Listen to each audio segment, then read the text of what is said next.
मित्रांनो आपण पाठीमागील भागामध्ये संख्या व संख्यांचे प्रकार आपण पाहत होतो. विद्यार्थी मित्रांनो पहा, संख्या व संख्येच्या प्रकारामध्ये आपण एक 13 मिनिटाचा व्हिडिओ टाकलेला होता आणि त्याच्यामध्ये आपण 3-4 प्रकार पाहिले होते. थोडक्यात आज आपण काय पाहणार आहोत पहा. संख्या म्हणजे काय? निसर्गामध्ये कोणत्याही वस्तूला दर्शविण्यासाठी ज्या चिन्हाचा उपयोग केला जातो त्याला संख्या म्हणतात. आणि संख्या पाहत असताना 0 याचा शोध भारताने लावला असून 1 ते 9 पर्यंतचा अंकाचा शोध अरेबियन ग्रीक तज्ञांनी लावलेला आहे. आता संख्या व संख्यांचे मुख्य 4 प्रकार आपण पाहूया. संख्यांचे अनंत प्रकार आहेत, पण संख्यांचे मुख्य 4 प्रकार पाहत असताना नैसर्गिक संख्या, पूर्ण संख्या, पूर्णांक संख्या आणि परिमेय संख्या. विद्यार्थी मित्रांनो, नैसर्गिक संख्या म्हणजे काय? ज्या संख्येची सुरुवात 1 पासून होते त्याला नैसर्गिक संख्या म्हणतात. ज्या संख्येची सुरुवात 0 पासून होते त्याला पूर्ण संख्या म्हणतात. ज्या संख्येमध्ये मध्यस्थी 0 त्याच्या विरुद्ध बाजूस धन व या ठिकाणी ऋण संख्या असतात त्याला पूर्णांक संख्या. आणि परिमेय संख्या म्हणजे काय हे आपण पाहूया. काल 3च पॉइंटवर आपला 13 मिनिटाचा व्हिडिओ चालला. याचा डबल सांगतो बघा. संख्येची सुरुवात 1 पासून होत असून सर्वात लहान नैसर्गिक संख्या 1 असून सर्वात मोठी नैसर्गिक संख्या सांगता येत नाही, याला म्हणायचं नैसर्गिक संख्या. म्हणून नैसर्गिक संख्येलाच मोज संख्या म्हणतात. दुसरा आहे पूर्ण संख्या. ज्या संख्येची सुरुवात 0 पासून होते त्याला म्हणायचं पूर्ण संख्या. आणि तिसरा आहे पूर्णांक संख्या. मध्यस्थी 0 त्याच्या बाजूस धन व ऋण संख्या असतात त्याला म्हणायचं पूर्णांक संख्या. हे तिन्ही पॉइंट पाहिले आपण काल आणि तो व्हिडिओ पहा. आता बघा, आपल्याला पाहायचं आहे आज परिमेय संख्या. विद्यार्थी मित्रांनो, नैसर्गिक संख्या, पूर्ण संख्या व पूर्णांक संख्या या सर्व कोणत्या संख्या असतात? परिमेय संख्या असतात. बघा, नैसर्गिक संख्या, पूर्ण संख्या आणि पूर्णांक संख्या या सर्व परिमेय संख्या असतात. परिमेयची व्याख्या काय आहे? या ठिकाणी बघा, P छेद Q या ठिकाणी Q बरोबर येत नाही 0 ही आहे परिमेयची व्याख्या. म्हणजे काय? P या पूर्णांकाला Q या शून्येतर पूर्णांकाने भागले असता मिळणारी गुणोत्तरीय संख्या म्हणजे परिमेय संख्या. सांगितलं तुम्हाला, नैसर्गिक, पूर्ण आणि पूर्णांक या संख्या मिळूनच काय असतात? परिमेय संख्या असतात. ज्या संख्येचं वर्गमूळ काढणं शक्य आहे त्याला आपण काय म्हणायचं? परिमेय संख्या. परिमेयचे 2 पॉइंट असतात. परिमेय संख्या या धन या ऋण संख्या असतात. लक्षामध्ये. आता बघा, 3 कोणती संख्या आहे? नैसर्गिक संख्या. मग 3 ही संख्या नैसर्गिक संख्या आहे. 0 कोणती आहे? पूर्ण संख्या आहे. -2 कोणती आहे? पूर्णांक संख्या आहे. मग आता ही 0 पूर्ण संख्या, 3 नैसर्गिक संख्या आणि -2 पूर्णांक संख्या. या तिन्ही संख्या कोणत्या आहेत? परिमेय संख्या. आणि परिमेयच्या विरुद्धार्थी कोणत्या संख्या आहेत? तर अपरिमेय संख्या. आता अपरिमेय संख्या म्हणजे काय? ज्या संख्येचं वर्गमूळ काढणं अशक्य आहे त्याला म्हणायचं अपरिमेय. कोणता? उदाहरणार्थ वर्गमुळात 5, वर्गमुळात 2, वर्गमुळात 4. वर्गमुळात 4 हे अपरिमेय आहे का? नाही. का? वर्गमुळात 4चं वर्गमूळ निघतं 2. वर्गमुळात 4चं वर्गमूळ किती काढता येतं? 2. वर्ग म्हणजे काय? एखाद्या संख्येनं त्या संख्येला गुणले असता येणाऱ्या संख्येचा गुणाकार म्हणजे वर्ग आणि दिलेली संख्या म्हणजे वर्गमूळ.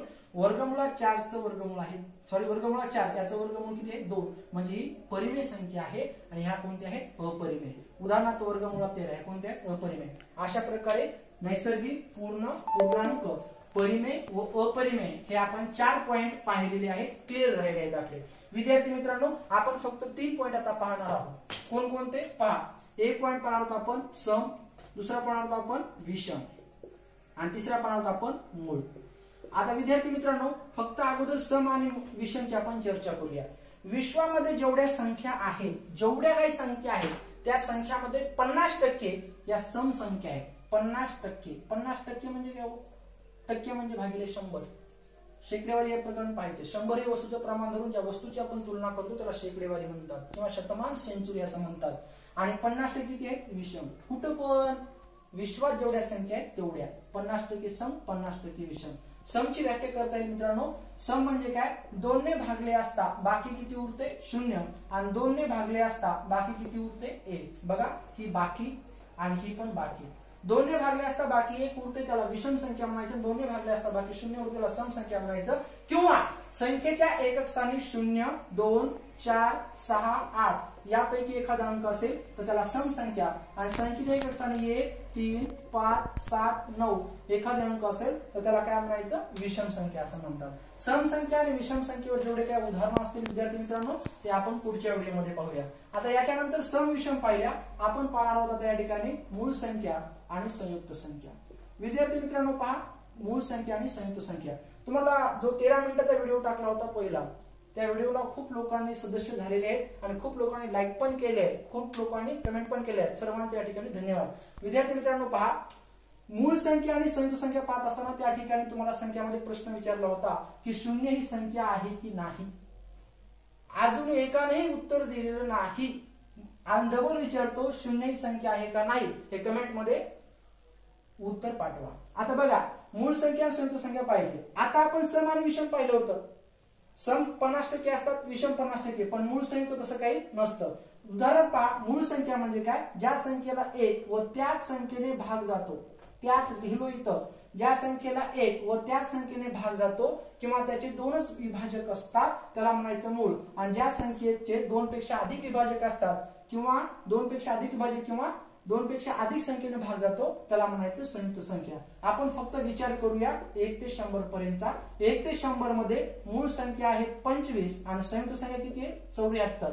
मग 74 आणि 25 किती झाले, 99। मग एक कोणती उरली, तर एकच उरली। एक ही संख्या मूळही नाही, संयुक्त नाही, शून्य ही संख्या धनही नाही, ऋणही नाही, आलं लक्षामध्ये। मग मूळ संख्या म्हणजे काय, 1 व त्या संख्येने भाग जाणे याला मूळ संख्या, संयुक्त संख्या 2 पेक्षा अधिक विभाजक। 1 ते 100 मध्ये 25 मूळ संख्या कोणकोणत्या, 2 3 5 7 11 13 17 19 23 29 31 37 41 43 47 53 59 61 67 71 73 79 83 89 97। काही जण व्हिडिओ जर पाहिला तर म्हणतील मास्टरला उजळणी येण्या गेले, मधले अंक काय विसरले।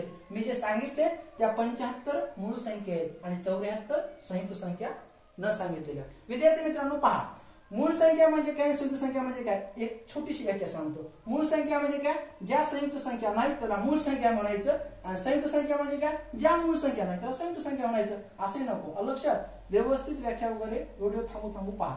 आता मूळ संख्या संयुक्त संख्या आपण पाहिल्या, आता मूळ संख्या संयुक्त संख्या नंतर त्रिकोणी संख्या, रोमन संख्या वगैरे आहेत ते आपण पुढच्या व्हिडिओमध्ये आपण सगळं डिस्कशन तयारी करूया। धन्यवाद।